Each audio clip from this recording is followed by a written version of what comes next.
नहमदुहु व नुसल्ली अला रसूलिहिल करीम अम्मा बाद फ़अऊज़ु बिल्लाहि मिनश शैतानिर रजीम बिस्मिल्लाहिर रहमानिर रहीम।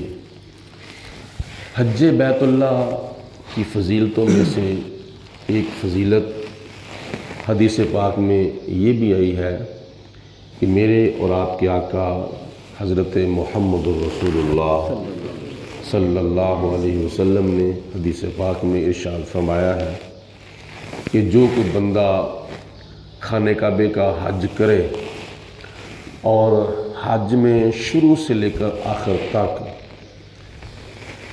किसी किस्म का कोई गुनाह, कोई फिस्क, कोई फहश, कोई ऐसा वैसा काम ना करे, तकवा और परहेजगारी के साथ बैतुल्लाह शरीफ का हज करे और हलाल की कमाई के साथ करे, खुशू व खुजू के साथ करे, तो नबी पाक अलैहिस्सलाम इरशाद फरमाते हैं कि हज करके जब वो वापस लौटता है तो वो ऐसे हो जाता है जैसे आज अपनी माँ के पेट से बाहर आया है।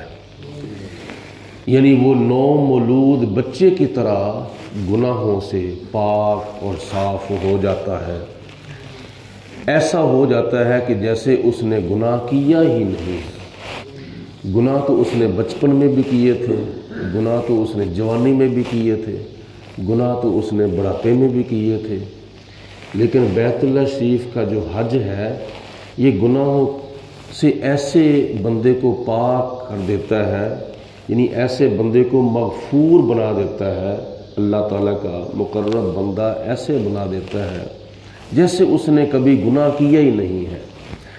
जब मिसाल के तौर पर कपड़े गंदे होते हैं और कपड़ों के ऊपर कोई मैल लग जाती है, दाग लग जाता है, कोई धब्बा लग जाता है, तो उन कपड़ों को जब घर वाली धोती है, साबुन लगाती है, मलती है और बिल्कुल पाक और साफ़ कर देती है और साफ़ और पाक पानी के साथ जब नितार के उसको धूप में डाल देती है, वो कपड़े उसके बाद ऐसे हो जाते हैं जैसे आज कपड़े सिलाए हैं, यानी वो नए कपड़ों की तरह वो कपड़े हो जाते हैं।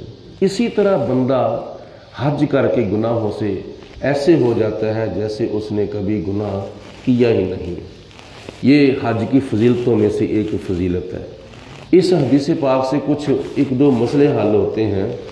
वो ये कि उसको महफूज कहा जाएगा, उसको मासूम नहीं कहा जाएगा। बच्चे की तरह, यानी बच्चे के साथ उसको तशबीह दी गई है। नौ मौलूद बच्चे के साथ उस हाजी को तशबीह दी गई है। और बच्चे के बारे में कई लोग अकीदा ये रखते हैं कि ये मासूम बच्चा है। मासूम बच्चा नहीं कहना चाहिए, बेकसूर और बेगुनाह बच्चा कहना चाहिए। जब बच्चा पैदा होता है उस वक़्त उसको मासूम नहीं कहना चाहिए। ये कुरान पाक और हदीस पाक के मुताबिक हमारा अकीदा है अहले सुन्नत व जमात का कि मासूम सिर्फ़ और सिर्फ अल्लाह की ज़ात है और मासूम अल्लाह के फरिश्ते हैं। मासूम हज़रत आदम अलैहिस्सलाम से लेकर हजूर नबी करीम रऊफ़ुर रहीम जनाब हज़रत मुहम्मद रसूलुल्लाह सल्लल्लाहु अलैहि वसल्लम तक तमाम नबी, तमाम रसूल मासूम हैं। फिर सुन लें, मासूम सिर्फ़ अल्लाह की ज़ात है। मासूम अल्लाह के फरिश्ते हैं, जिनको पेट नहीं लगा, जिनको नफ्स नहीं लगा, जो खाते नहीं, जो पीते नहीं, वो अल्लाह के फरिश्ते हैं। वो गुनाहों से पाक हैं, वो मासूम हैं। और तीसरे नंबर पर 1,00,000 कई हज़ार नबी और रसूल जो हैं ये मासूम हैं। इनके अलावा किसी को भी मासूम नहीं कहा जाएगा। सहाबा कराम अल्लाह के प्यारे हैं और पूरी उम्मत मुस्तफ़ा में से अफजल हैं और आला हैं, लेकिन मासूम उनको भी नहीं कहा जाएगा। उनको भी बेगुनाह कहा जा सकता है, बेकसूर कहा जा सकता है, बेखता कहा जा सकता है। अहले बैत पाक हैं, नबी पाक अलैहिस्सलाम के घराने वाले हैं, हजूर अलैहिस्सलाम की अज़वाज मुत्तहरात हैं, नबी करीम अलैहिस्सलाम के ख़ानदान के لوگ ہیں جو حضور علیہ الصلوۃ والسلام کا کلمہ پڑھنے والے ہیں خاندان نبوت میں سے، ان کو بھی معصوم نہیں کہا جائے گا، بلکہ ان کو بھی بے گناہ اور بے خطا کہا جائے گا۔ یہ عقیدہ ہے قرآن پاک اور حدیث پاک کے مطابق۔ اس کے علاوہ آخری بات یہ ہے کہ نبی کریم علیہ الصلوۃ والسلام جس طرح آخری نبی ہیں، حضور کے بعد کوئی نبی کوئی رسول نہ آیا تھا، نہ آیا ہے، نہ قیامت تک آئے گا، اسی طرح نبی پاک علیہ الصلوۃ والسلام آخری معصوم ہیں۔ حضور علیہ الصلوۃ والسلام کے بعد بھی کوئی معصوم نہ آیا تھا، نہ آیا ہے، اور نہ قیامت تک آئے گا۔ یہ جو کچھ لوگ عقیدہ رکھتے ہیں 14 معصوم، اس طرح کا یہ عقیدہ، یہ بالکل قرآن پاک کے خلاف ہے، حدیث پاک کے خلاف ہے۔ 14 معصوم کوئی معصوم نہیں ہے، معصوم صرف اللہ ہے، اللہ کے فرشتے ہیں اور اللہ تعالیٰ کے سارے نبی ہیں۔ تو حضور علیہ الصلوۃ والسلام کے بعد جس طرح کوئی نبی نہیں آ سکتا، اس طرح حضور کے بعد کوئی معصوم بھی نہیں آ سکتا۔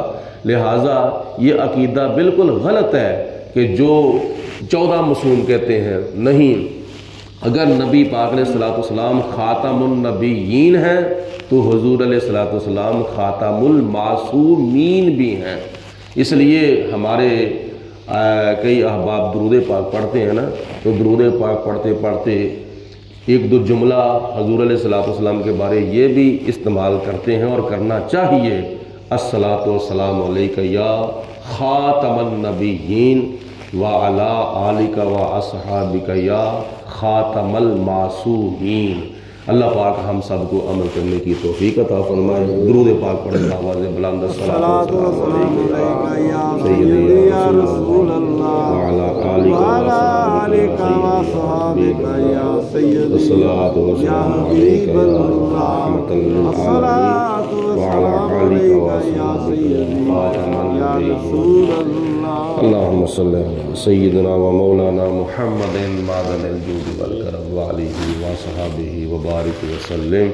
ربنا آتنا فی الدنیا حسنۃ وفی الآخرۃ حسنۃ وقنا عذاب النار۔ اللہم اید الاسلام والمسلمین، اللہم اید الایمان والمؤمنین، اللہم ربنا تقبل منا انک انت السمیع العلیم وتب علینا انک انت التواب الرحیم۔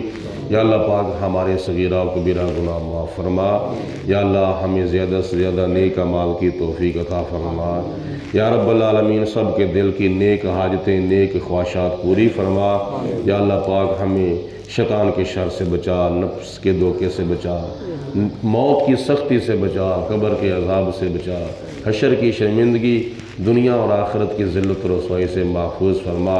یا اللہ پاک ہمیں قبر و حشر کے امتحانات کی زیادہ سے زیادہ تیاری کرنے کی توفیق عطا فرما۔ صلی اللہ علیہ حبیبہ محمد وآلہ وصحابہ اجمعین برحمتک یا رب۔